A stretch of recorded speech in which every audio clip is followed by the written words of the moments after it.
أعوذ بالله من الشيطان الرجيم بسم الله الرحمن الرحيم ولا يحسبن الذين كفروا سبقوا إنهم لا يعجزون سبحان اللہ. یہ سایہ مبارکہ کا تعلق بھی پچھلے مضمون کے ساتھ ہے.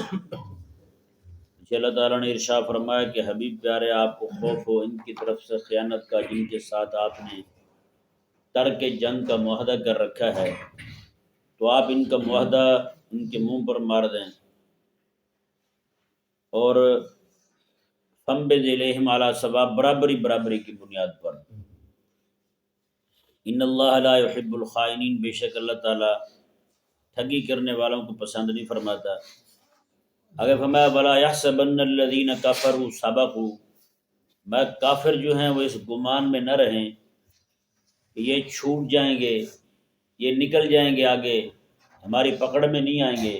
یہ گمان، اس گمان میں نہ رہیں، اس بھول میں نہ رہیں. انہم لا یعجزون، بے شک یہ اللہ تبارک و تعالیٰ کو عاجز نہیں کر سکتے ہیں. فرمایا کہ یہ جو مرضی کرتے رہیں، فرمایا حبیب پیارے یہ کبھی بھی بھاگ نہیں سکتے، کبھی بھی بچ نہیں سکتے. خدائی گرفت جو ہے اس میں ضرور آ کر رہیں گے. یہ جو آیا مبارکہ جی آیت نمبر 60 سورہ انفال شریف کی، اس میں اللہ تبارک و تعالیٰ نے ارشاد فرمایا وَأَعِدُّوا لَهُم مَّا اسْتَطَعْتُم مِّن قُوَّةٍ، فرمایا کہ تم جتنی تم سے ہو سکے جنگ کے لیے قوت جمع کر کے رکھو، طاقت جمع کر کے رکھو، کیونکہ قرآن جو ہے یہ قیامت تک کے لیے رہنمائی فرماتا ہے. اس وقت قوت جو ہے وہ تیر، نیزے، کمانے، تلوار، اس طرح کی چیزیں تھیں، گھوڑے. تو آج کے دور میں جنگیں جو ہیں وہ تیر تلوار نیزوں سے نہیں ہوتی، اس کی جگہ کسی اور شے نے لے لی ہے. تو اللہ تبارک و تعالیٰ نے یہاں پر قوت کا لفظ استعمال فرمایا. یہ لفظ قوت جو ہے یہ تیر تلوار نیزے کو بھی شامل ہے، اور یہ لفظ قوت جو ہے یہ موجودہ دور کے اندر جنگی جہازوں کو جی اس میں جتنے بھی آ جائیں، ہیلی کاپٹر ہوں، لڑنے والے جتنے بھی جیٹ طیارے ہوں، سارے کے سارے شامل ہیں. ٹینک شامل ہیں، بارود پھینکنے والی گاڑیاں شامل ہیں، کلاشن کوفے شامل ہیں، پستول شامل ہیں. جتنا کچھ بھی ہو سکتا تھا نا جی موجودہ دور میں، جتنے بھی آلات حرب ہیں وہ سارے کے سارے اسی لفظ قوت کے تحت آ گئے، اسی لفظ قوت کے تحت آ گئے. اور کریمہ کا صلی اللہ تعالی علیہ وسلم نے ایک بار خطبہ ارشاد فرماتے ہوئے ممبر پر حضور تشریف لے گئے. ممبر پر کھڑے ہو کے آقا علیہ سامنے میں الا ان القوى الرمي الا ان القوى الرمي الا ان القوى الرمي، میرے آقا علیہ سامنے میں خبردار سن لو میری بات، میں کہ یہ طاقت جو ہے نا، طاقت وہ تیر پھینکنے میں ہے، طاقت جو ہے نا تیر پھینکنے میں ہے. پھر فرمایا خبردار سن لو میری بات. 3 بار حضور نے یہ خبردار کا لفظ فرما کے آگے فرمایا حضور نے، میں کہ تیر پھینکنے میں یہ طاقت ہے جی. کیونکہ تیر پھینکنا جو ہے، کیونکہ آپ کو پتہ ہے تلوار تو تبھی کام کرے گی جب بندہ پاس کھڑا ہوگا. تیر جو ہے یہ دور بندہ کھڑا ہوگا تبھی بندہ یہاں سے چلا سکتا ہے، کمان کے ذریعے تیر کو پھینکے وہ وہیں پہ اس کو جا کے لگ جائے جی. نشانہ بازی میرے آقا کے سامنے فرمایا کہ جو بندہ تیر کمان چلانا سیکھے پھر چھوڑ دے اس کا ہمارے ساتھ تعلق ہی نہیں ہے. اندازہ لگائیں، حضور ارشاد فرماتے ہیں. اور میرے آقا کے سامنے ارشاد فرمایا کہ ایک تیر بنانے کی وجہ سے حضور ارشاد فرماتے ہیں کہ میرا اللہ تبارک و تعالیٰ 3 بندوں کو جنت عطا فرمائے گا. ایک تیر بنانے کی وجہ سے 3 بندے جنت جائیں گے. ہاں جی. پہلا وہ بندہ جس نے اللہ تعالیٰ کے لیے تیر بنایا، دوسرا وہ بندہ جس نے اللہ تعالیٰ کے لیے تیر چلایا، اور تیسرا حضور ارشاد فرماتے ہیں وہیں پہ ظاہری بات ہے جنگ کے دوران بھی تیر جو ہیں وہ ترچھے پرچھے ہو جاتے ہیں. فرمایا کہ وہاں پہ جو درست کر کے مجاہد کو پکڑا دے اللہ تعالیٰ اسے بھی جنت عطا فرمائے. سبحان اللہ. اس کی نوک پلک سیدھی کر دے اللہ تعالیٰ اسے بھی جنت عطا فرمائے گا. اندازہ لگائیں ہیں جی کہاں یہ. اور آقا علیہ السلام کے صحابہ کرام، حافظ ابن کثیر نے کمال بات نقل کی ہے، فرماتے ہیں حضور کے صحابہ کے نشانے ایسے تیز تھے بات ہے کہ جنگ میں حضور کے صحابہ گئے، انہوں نے 1000 بندے کی سیدھے آنکھوں میں تیر ٹھوکے، 1000 بندہ اندھا کر دیا حضور کے صحابہ نے تیروں کے ساتھ۔ بتائیں یار، پوری دنیا میں ایسی جماعت کو دیکھی ہے کسی نے ایسے نشانہ باز ہوں، ایسے تیر مارنے والے ہوں ہیں؟ لیکن آج ہماری جو حالت ہے، ہمارے نشانے سیدھے کہاں پہ پڑتے ہیں؟ گورمے پہ پڑتے ہیں، میک ڈونلڈ پہ پڑتے ہیں، شوارمے پہ پڑتے ہیں، یہاں پہ ہمارے نشانے پڑتے ہیں سیدھے ہیں، اور بعد میں پھر فخر کر رہے ہوتے ہیں، بتاؤ جی کیسا نشانہ ٹھوکا ہے تیرے بھائی نے؟ تو بھائی نہیں، کریم آقا صلی اللہ تعالی علیہ وآلہ وسلم حضور ارشاد فرماتے ہیں، دیکھیں آقا علیہ السلام نے ارشاد فرمایا جو بندہ قیامت والے دن، اللہ تعالیٰ یہ حدیث پاک قسم خدا کی جب پڑھتا ہوں نا دل ڈر جاتا ہے۔ آقا علیہ السلام نے ارشاد فرمایا کہ جو بندہ قیامت والے دن اللہ تعالیٰ کی بارگاہ میں آیا اور اس حال میں آیا کہ اس کے پورے جسم پر جہاد کی وجہ سے کوئی زخم کا نشان نہیں ہوگا، تو میں رب کی بارگاہ میں وہ عیب دار بندہ ہوگا، عیب دار بندہ ہوگا۔ بتائیں آج کتنے پلے پلائے بیٹھے ہوئے ہیں ہم، اتنے مولوی، اتنے پیر، مجال ہے پورے جسم پر کہیں نشان ہو جائے، کہیں کو نشان ہو ہمارے جسم پر بھی۔ اور حضور ارشاد فرماتے ہیں، آقا علیہ السلام نے ارشاد فرمایا جس بندے نے زندگی بتائی اور اس نے نہ تو کبھی جہاد کیا اور نہ ہی اس کے دل میں کبھی جہاد کی تڑپ پیدا ہوئی، حضور فرماتے ہیں وہ منافقت کے شعبے میں مرا ہے، منافقت کے شعبے میں مرا ہے۔ ہم کون سی موت مر رہے ہیں یہ میں بھی جانتا ہوں اور آپ بھی جانتے ہیں، جتنے بڑے بڑے سرکردہ لوگ بیٹھے ہیں انہیں بھی پتہ ہے کون سی موت مر رہے ہیں۔ حضور کیا ارشاد فرما رہے ہیں، ماتے وہ بندہ عیب دار ہوگا۔ تو بھائی آج جو ہے نا ایک ہی صورت ہے بچنے کی، لڑ تو آپ سکتے نہیں، میں بھی نہیں لڑ سکتا، کم از کم جو ہے اپنے دل کو زخمی کر لو یار، رسول اللہ علیہ السلام کے دین کے لیے، امت کے درد کے لیے، چلو کچھ نہ کچھ تو ہوگا دکھانے کے لیے۔ جیسے اعلیٰ حضرت مولا کے ایک شعر ہے نا، اندھیری رات سنی تھی چراغ لے کے چلے، دل میں عشق رخ شاہ کا چراغ لے کے چلے، اندھیری رات داغ لے کے چلے، اندھیری رات سنی تھی چراغ لے کے چلے۔ فرماتے ہیں کہ دل کے اندر جو ہے نا کریم آقا صلی اللہ علیہ وسلم کی محبت کا میں نے داغ لگا لیا ہے، میں اسے کو داغ نہ سمجھو، میں نے سنا تھا کہ قبر اندھیری ہوتی ہے تو میں نے تو اس کے لیے چراغ کا بندوبست کیا ہے، اس کے لیے چراغ کا بندوبست کیا، روشنی کا سامان کیا میں نے۔ تو پیارے اور محترم بھائیو، اگر آپ بھی چاہتے ہیں نا قیامت والے دن ہم لوگ جو ہیں وہ اللہ تبارک و تعالیٰ کی بارگاہ میں ایسی حالت میں کھڑے ہوں کہ عیب دار ہوں، بندے کے پاس نمازیں بھی ہوں، روزے بھی ہوں، حج بھی ہوں، زکاتیں بھی ہوں، کروڑوں کی تعداد میں مرید بھی ہوں، پھر بھی بندہ عیب دار ہو گیا، پھر بھی بندہ عیب دار ہو، اس کے جسم پر کوئی جہاد کا کٹ نہیں لگا ہوا، جہاد کا کوئی زخم نہیں لگا ہوا اس کے جسم پر، بتائیں کس منہ سے کھڑا ہوگا رب تبارک و تعالیٰ کی بارگاہ میں؟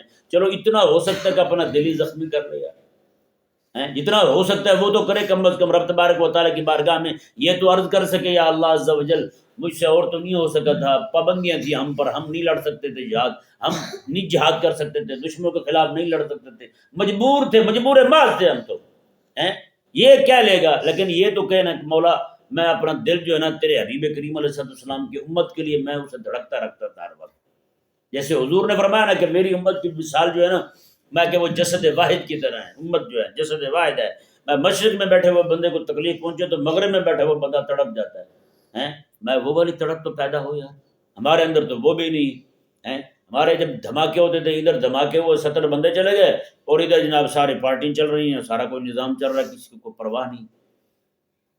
آج بھی جناب لاکھوں لاکھ مسلمان شہید ہو رہے ہیں پوری دنیا کے اندر، ہزاروں کی تعداد میں روزانہ فلسطین میں شہید ہو جاتے ہیں، غزہ میں لوگ شہید ہو جاتے ہیں جی، لیکن ہمیں پرواہ تک نہیں ہے، ہمارے وہی نظام، ہماری وہی جناب بھاگ دوڑ، ہمارا بس ہمارا مقصد ہی وہی رہ گیا، بس کھانا پینا اور سو کے اٹھ جانا، بس اس کے علاوہ ہمارے دل میں درد تو آیا نہیں ہے بھائی۔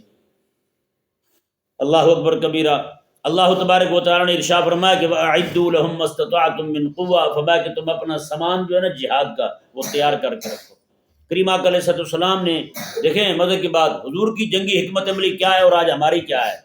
ہمارے پاس جتنا اسلحہ ہے تقریباً کچھ اپنا بھی بنایا ہوا ہے، باقی جتنا بھی ہے سارا کوئی روس سے خریدتے ہیں، کوئی امریکہ سے خریدتے ہیں، اور امریکہ صاحب بہادر ایسا خیر خواہ ہے ہمارا، وہ ہمیں بھی دیتا ہے ساتھ والوں کو ٹھوکنے کے لیے اور ہمیں ٹھوکنے کے لیے ان کو بھی دیتا ہے یا نہیں؟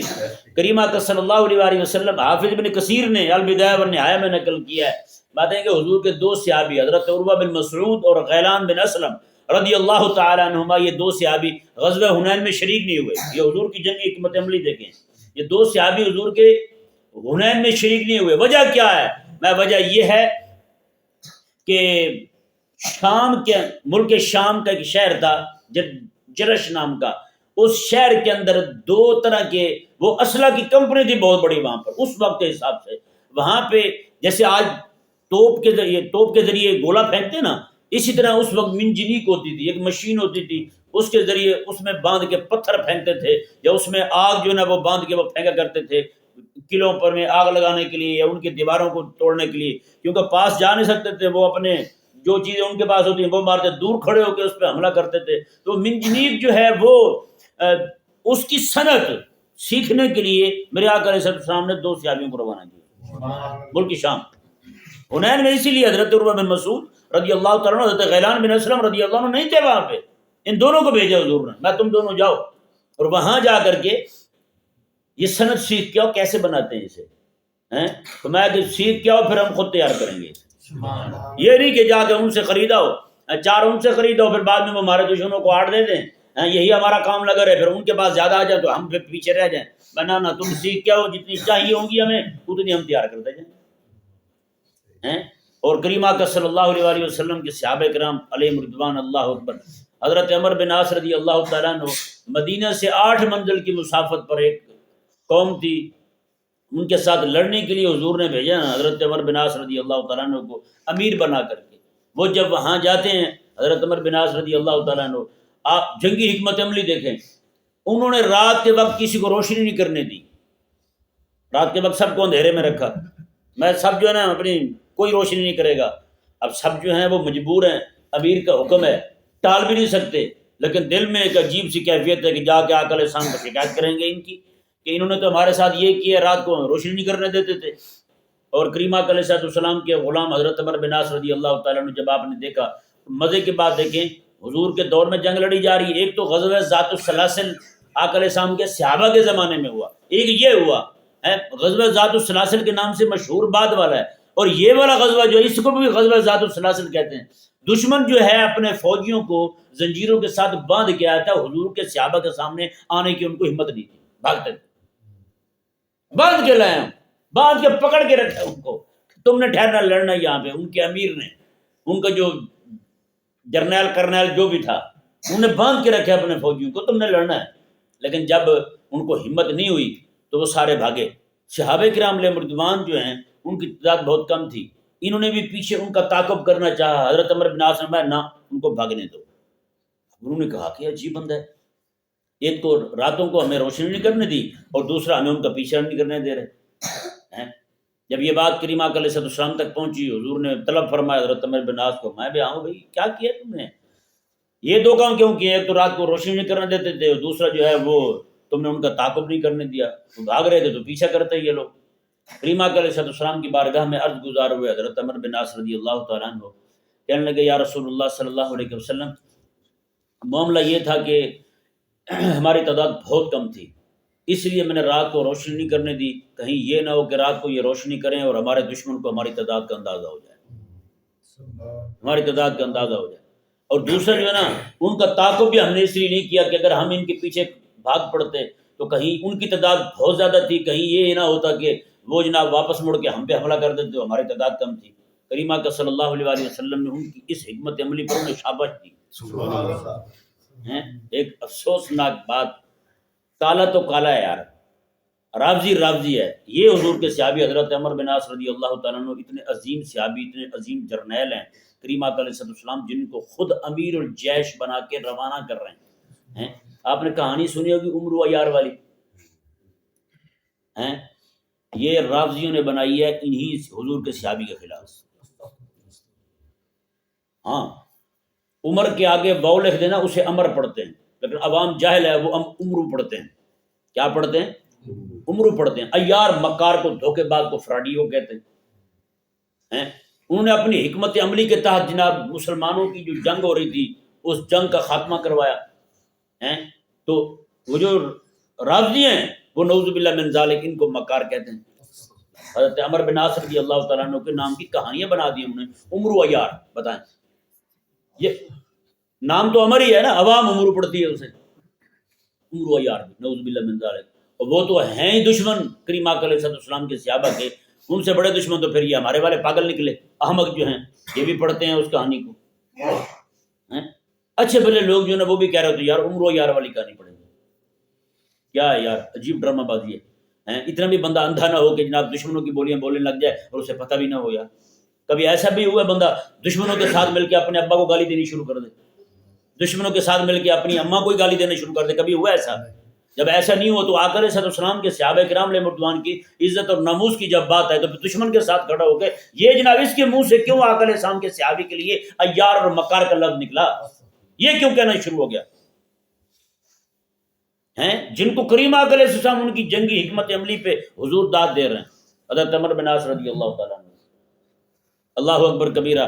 اب یہ دیکھیں جی آیہ مبارکہ، اللہ تبارک و تعالیٰ نے ارشاد فرمایا وَأَعِدُّوا لَهُم مَّا اسْتَطَعْتُم مِّن قُوَّةٍ وَمِن رِّبَاطِ الْخَيْلِ، میں کہ تم جتنا تم سے ہو سکتا ہے طاقت تیار کر کے رکھو، اور وَمِن رِّبَاطِ الْخَيْلِ، اور گھوڑے بھی تیار کر کے رکھو، بندھے ہوئے پلے ہوئے گھوڑے. کریم آقا علیہ السلام نے ارشاد فرمایا قیامت والے دن اللہ تبارک و تعالیٰ مجاہد کے گھوڑے کو، اس کے کھائے ہوئے گھاس کو، پیے ہوئے پانی کو، کی ہوئی لید کو، کیے ہوئے پیشاب کو، بول کا لفظ ہے حدیث پاک میں میرے آقا علیہ السلام نے اللہ تبارک و تعالیٰ اسے بھی اپنے میزان پہ رکھے گا، اس کے برابر بھی اجر عطا فرمائے گا.